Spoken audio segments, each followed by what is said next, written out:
अस्सलामुअलैकुम नाज़रीन कराम, नई वीडियो में आपको खुश आमदीद कहते हैं।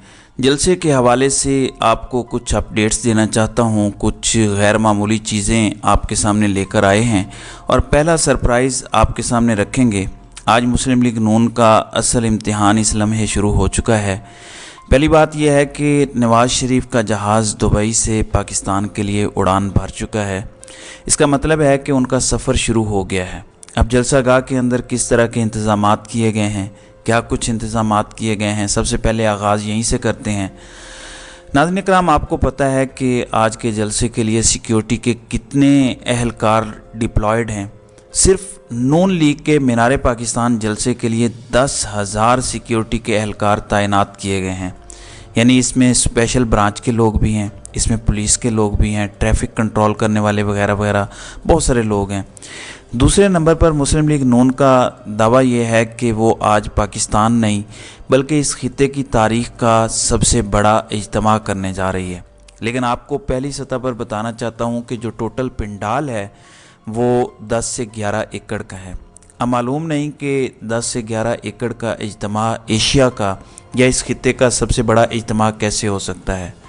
दूसरी बात, अगर एशिया का जो सबसे बड़ा इज्तिमा है उसके अंदर कुर्सियाँ कितनी लगाई गई हैं, उसमें कितने लोग बैठेंगे, वो भी मैं आपको बता देता हूँ।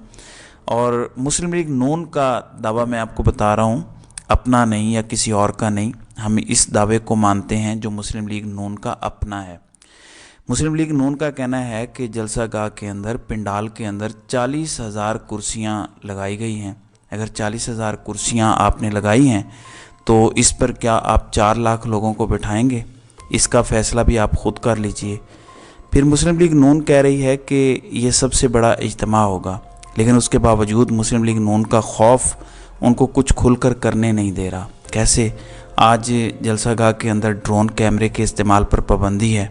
आप जानते हैं कि ड्रोन कैमरा ऊपर से आता है और ड्रोन कैमरा आने के बाद सूरत हाल खुल जाती है। तो सिक्योरिटी का बहाना करते हुए, इस कंसर्न को सामने रखते हुए आज आप ड्रोन कैमरा वहाँ पर इस्तेमाल नहीं कर सकेंगे। इसके बाद जो डिजिटल के लोग हैं, यूट्यूब या बाकी जो लोग काम करते हैं, उन पर जलसागाह में पाबंदी लगा दी गई है। अब इसको लेके सिर्फ़ और सिर्फ जो लोग कवरेज करेंगे, जो मीडिया के लोग हैं, जो मुस्लिम लीग नून की बीट कवर करते हैं, उनको बाकायदा कार्ड्स जारी किए गए हैं।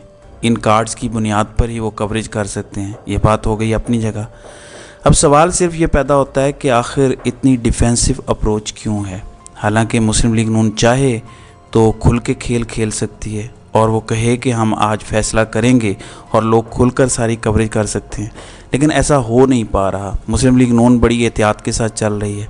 इसके अलावा मीडिया को क्लीन फीड दी जाएगी, जिसका मतलब यह है कि तमाम मीडिया चैनल्स वही दिखाएंगे जो मुस्लिम लीग नून का कैमरा दिखाएगा। इसके अलावा इस वक्त वहाँ पे कैमरे हैं मीडिया के जो लगेंगे ज़रूर, लेकिन जहाँ पे लगे हुए हैं वहाँ पिंडाल दिखा नहीं सकता। मीडिया कंटेनर पर उसकी इजाज़त नहीं होगी। एक और हिकमत अमली बड़ी शानदार है जो आपके सामने रखना चाहता हूँ। मैंने सुबह 8 बजे पिंडाल देखा, जलसागाह देखी। 8 बजे जलसागाह भरी हुई थी। अब आप कहेंगे कि वो जलसागाह कैसे भरी हुई है?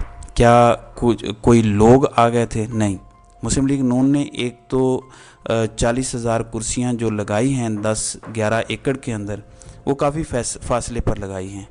दूसरा, कुर्सियों पर झंडे लगा दिए गए हैं। लोग होंगे या नहीं होंगे, आपको पिंडाल भरा हुआ नज़र आएगा। अब ये हो गए वो हकायक जो जलसे के पिंडाल के हैं। मुस्लिम लीग नून के रहनुमा नवाज़ शरीफ का घर जाती उमरा है, जहाँ पे आज मरकज़ी कैंप लगाया गया। जाती उमरा के बाद जो सरकारी महकमा है LWMC लाहौर का, वो चूना फेंक रहा है, भरपूर तैयारियां कर रहा है।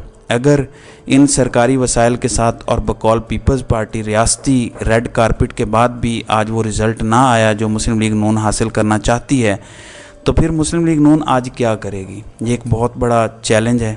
अब आते हैं इस बात पर कि सरप्राइज़ क्या है। नवाज़ शरीफ के साथ 194 लोग आ रहे हैं। फ़हद हुसैन, नसरुल्लाह मलिक और बहुत सारे लोग हैं, मसलन हसन अयूब, बहुत सारे नाम लिए जा सकते हैं। ज़ाहिर है मुस्लिम लीग नून अपने लाइक माइंडेड लोगों को ही साथ लेके आ रही है। लेकिन आज वहाँ पे जब लॉन्च के अंदर पहुँचे तो मुनज़्ज़े जहांगीर ने एक अच्छा सवाल किया, उसकी तारीफ़ होनी चाहिए।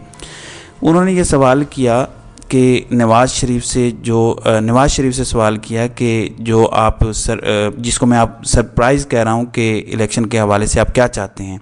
पहला लतीफ़ा नवाज़ शरीफ ने यह सुनाया कि पाकिस्तान में एक आज़ाद, गैर जानिबदार और ख़ुद मुख्तार इलेक्शन कमीशन है और उनके मुताबिक ये इलेक्शन कमीशन का काम है तारीख़ देना और इलेक्शन कमीशन तय करेगा कि इलेक्शन कब करवाने हैं। उन्होंने कहा कि जो इलेक्शन मुलतवी किए जा रहे हैं, आप इस हवाले से क्या कहते हैं। तो फिर उन्होंने ये भी पूछा कि ये तो ठीक है, लेकिन आप ये बताएं कि इलेक्शन कब होने चाहिए या क्या इसका पॉइंट ऑफ व्यू है इस पर आपका।